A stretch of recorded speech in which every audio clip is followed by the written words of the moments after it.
আপনি চাইলেই মানুষের সিদ্ধান্তকে ম্যানিপুলেট করতে পারেন। আপনার চারপাশের মানুষগুলো আসলে যা চায়, যা ভাবে, তাদের সিদ্ধান্ত যদি আপনি চান একটুখানি ঘুরিয়ে দিতে পারেন। না, এটা কোনো ম্যাজিক না, এটা হলো পিওর সাইকোলজি। আর এই জিনিসটাই বড় বড় লিডার, মার্কেটর, রাজনীতিবিদ, এমনকি আপনার আশেপাশের স্মার্ট মানুষরাও ব্যবহার করে। আজকের ভিডিওতে আমি এমন 5টা সাইকোলজিক্যাল ট্রিক সম্পর্কে বলবো যা আপনাকে বানাবে ইনফ্লুয়েন্সার, না সোশ্যাল মিডিয়ার নয়, মানুষের মাথার ভিতরের ইনফ্লুয়েন্সার।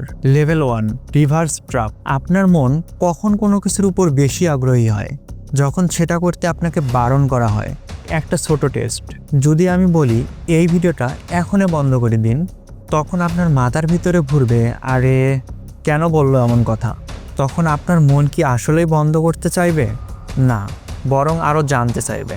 আপনি বলবেন, আরে কেন বললো এমন কথা? এটাই রিভার্স ট্র্যাপ।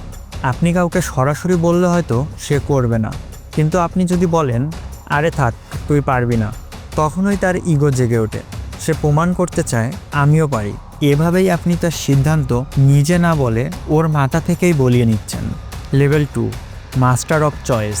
মানুষ ভাবে সে নিজের ইচ্ছায় সিদ্ধান্ত নেয়, কিন্তু সত্যি হলো সে শুধু ওটাকেই বেছে নেয় যেটা তার সামনে রাখা হয়।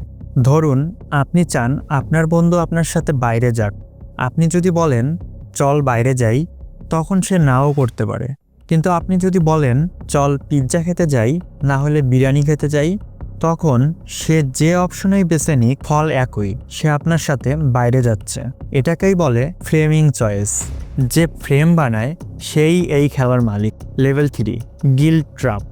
গিল্ট হচ্ছে এমন একটা ইমোশন যা মানুষকে চুপচাপভাবে আপনার দিকে টেনে আনে।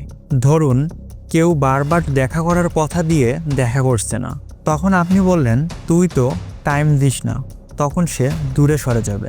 কিন্তু আপনি যদি বলেন বোঝা যাচ্ছে আমি তোর কাছে তেমন ইম্পর্টেন্ট না, তখন তার ভিতরে গিল্ট জেগে উঠবে। সে নিজেই এসে ব্যাখ্যা দিবে, দুঃখ প্রকাশ করবে। তখন আপনি গেমটা জিতে যাবেন। গেমটা তখন আপনি খেললেন না, তার মনই খেললো আপনার পক্ষে।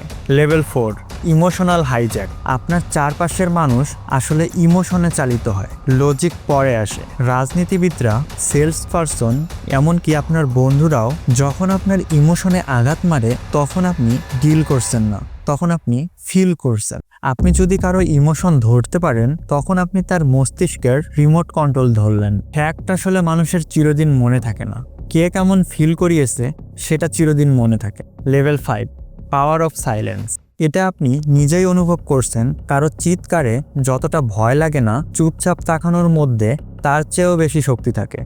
যখন কেউ কিছু বলে না, তখন আপনার ব্রেন নিজেই হাজার রকমের চিন্তা বানাতে থাকে। আপনি যদি সঠিক সময়ে চুপ থাকতে পারেন, মানুষের ভিতরে নিজে থেকেই দুশ্চিন্তা, ভয়, গিল্ট তৈরি হয়।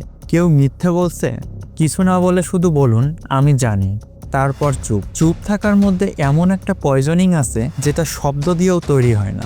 শেষ কথা, এই 5টা ম্যানিপুলেশন টেকনিক যদি আপনার কাছে থাকে, তাহলে আপনি শুধু কথা বলবেন না, মানুষের মস্তিষ্কে ঢুকে পড়বেন। কিন্তু হ্যাঁ, এই জিনিসগুলো শিখছেন নিজের উন্নতির জন্য, অন্যকে ড্যামেজ করার জন্য না।